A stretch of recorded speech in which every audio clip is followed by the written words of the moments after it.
The 1993 World Trade Center Plot, Part 1, Chapter 1, The Arrival and the Fatal Oversight. New York City, 1992. The center of the financial world. To the millions who lived there, the Twin Towers were more than just buildings, they were symbols of American invincibility. But on September 1st, two men stepped off a plane at JFK International Airport, carrying a plan that would shatter that illusion forever. The first man, Ahmed Ajaj, presented a Swedish passport. It was a crude forgery. When immigration officers opened his luggage, they didn't find tourist maps. They found the blue books, manuals detailing the chemistry of explosives, instructional videos on car bombs, and maps of major U.S. landmarks. Ajaj was arrested on the spot. But his accomplice, a man in a sharp silk suit carrying a British passport, was a master of deception. His name was Ramzi Yousef. Despite traveling with a known terrorist, Yousef looked the officer in the eye and claimed political asylum. Due to a massive bureaucratic oversight and overcrowded detention centers, he was given a court date and simply walked out into the streets of New York. Chapter 2. The Jersey Cell and the Blue Room. Ramzi Yousef didn't waste a second. He moved into a small apartment in Jersey City and began recruiting. He didn't look for professional soldiers. He looked for angry, marginalized men. He found them at a local mosque, men like Muhammad Salameh and Nidal Ayad. To them, Yousef was a visionary. To the world, he was a ghost. For the next 5 months, apartment number 4 at 404 Riverside Avenue became a makeshift bomb factory. The group began stockpiling 1,500 pounds of urea nitrate. The process was primitive and incredibly dangerous. The fumes were so acidic that the white paint on the walls literally turned blue. The metal doorknobs began to corrode and crumble. The men wore surgical masks just to breathe. The neighbors smelled the chemicals. They heard the clinking of glass at 3 a.m.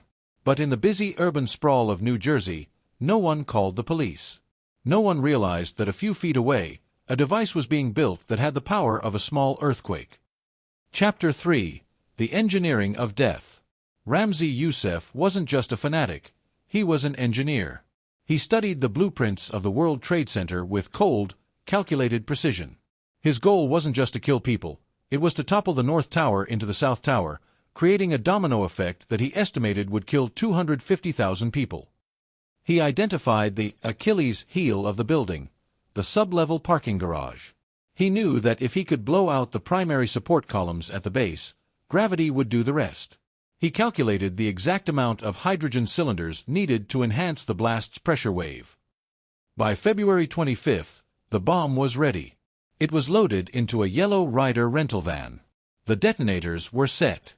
As the sun rose over Manhattan the next morning, Yousef and his team prepared for their final drive across the Hudson River.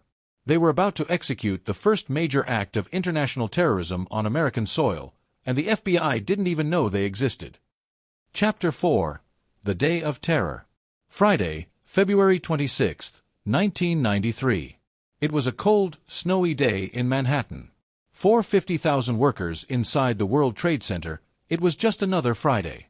Janine, an office manager, was preparing for lunch on the 45th floor.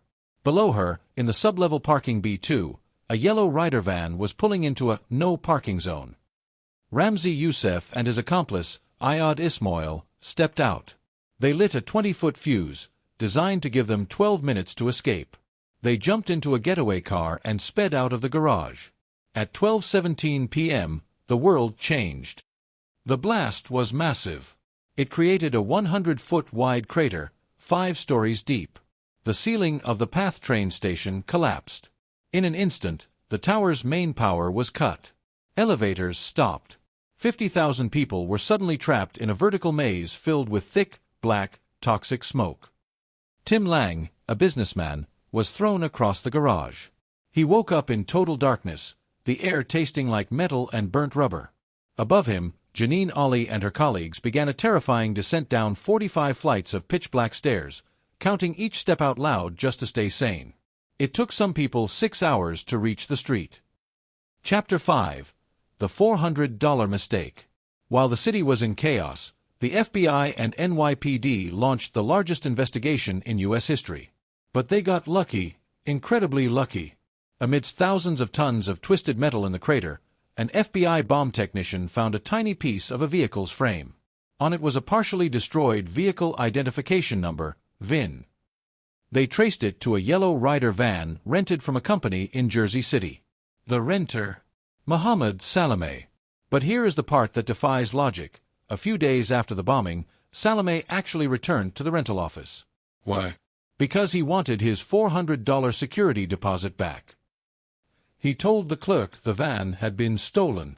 Little did he know that the clerk was now an undercover FBI agent.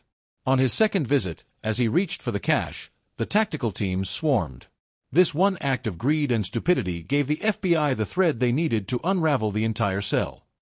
Chapter 6: The Global Manhunt and the Uncle. Salameh's arrest led to the others, the chemist Nadal Ayad, the scout Ahmed Ajaj. But the mastermind, Ramzi Yousef, was gone.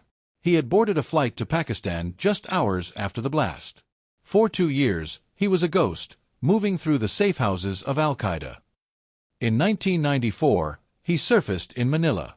He was planning Project Bojinka, a terrifying plot to blow up 12 American airliners simultaneously over the Pacific. He even conducted a test run on Philippine Airlines Flight 434, killing a Japanese passenger. He was also planning to assassinate Pope John Paul II. Fate intervened again.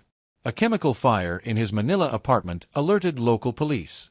Yousef fled back to Pakistan, but in 1995, one of his own associates betrayed him for the bounty.